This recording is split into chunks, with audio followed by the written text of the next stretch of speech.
Hi guys, welcome back to my channel. Today I'm going to show you how you can fix Instagram camera black screen problem. So if you have a trouble when you try to create your own story but the camera seems not working properly or not working normally, it turns out black, nothing happened.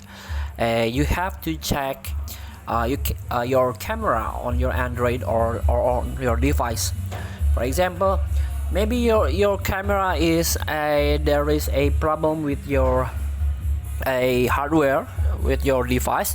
You have to go to the service center in order to fix it.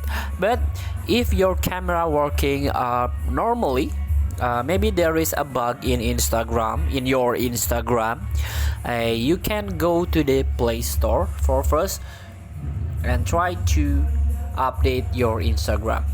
So now you can try to search the Instagram and open the Instagram and try to update from this root, from this Play Store installer here.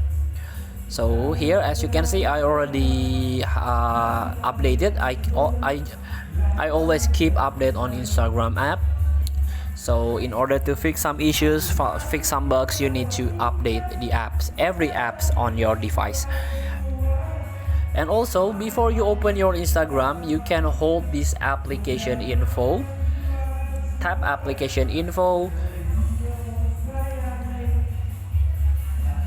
then try to search, tap on storage usage and try to clear cache here.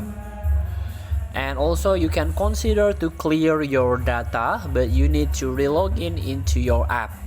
After that, you can open your Instagram, then try if the camera is fixed. So if the camera still not working, you can try to uninstall the Instagram, reinstall the Instagram, or you can try to clear some case or some file junk on your device storage, then install the Instagram. Feel free to try. Thank you for watching. Don't forget to comment, like, and subscribe, and so click the button below. See you in the next video.